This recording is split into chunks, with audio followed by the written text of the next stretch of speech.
Okay, next speaking we have Mike Cutler. Good evening, my name is Mike Cutler. I'm 63 years of age and I am scripted because I do wander. So here we go. In and around August 2008, my doctor told me I had end-stage liver cancer with approximately 3 months to live. He put me on a transplant list and in November 2008 I received a liver transplant. I had a few complications, was re-admitted and cut open again so they could stitch netting into my inner wall to stop my organs pushing out through the scar tissue. From that day I suffered extreme pain, often leaving me in tears of anguish. Then the onslaught of painkillers. As the weeks went by, the stronger the pill and the dosage. Then the day when I was told that the cancer had returned, after much torture from the hospital trying different experiments. Hey, I was dying, sign this waiver and we'll try new things which we haven't tried on humans yet.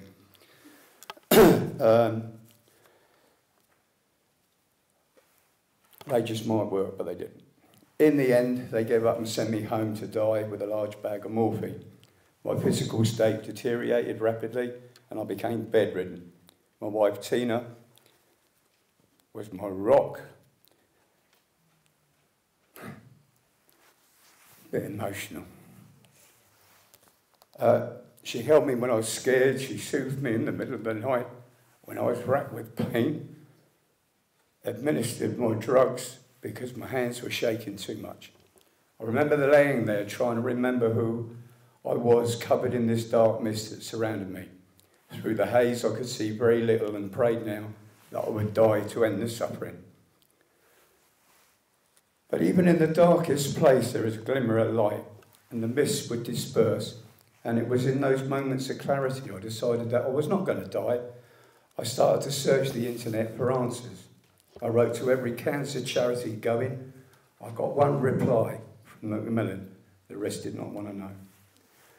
I came across Rick Simpson on YouTube. I watched as he demonstrated making the oil from cannabis, then listened to the stories of success.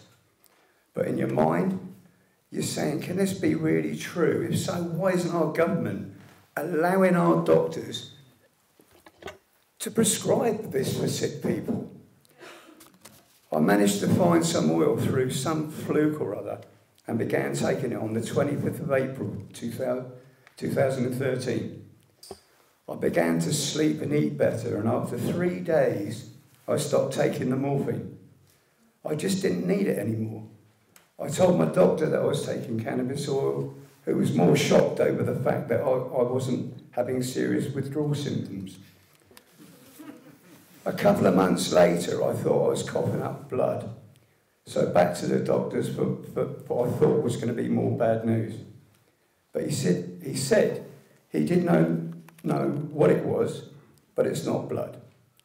Okay, so my wife went and bought me a microscope and a software package to go with it, plugged it in, hooked up to the computer. I looked onto the screen in amazement.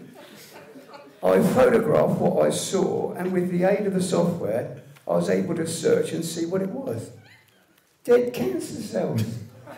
My God.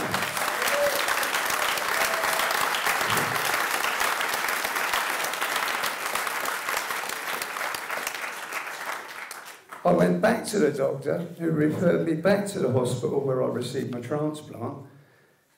They said, well, we better have you back in for a biopsy. Shortly after, I was told the cancer had gone.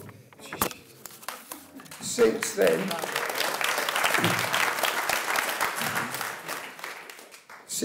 I still take my nightly pill, and I will do so for the rest of my life. Since then, I've helped lots of other people.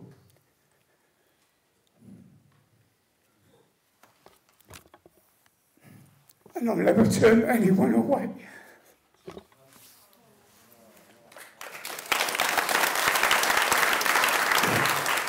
For sick people to be condemned as criminals for using a drug that's been used for thousands of years and has proved its healing power is not just wrong, it's in breach of our human rights.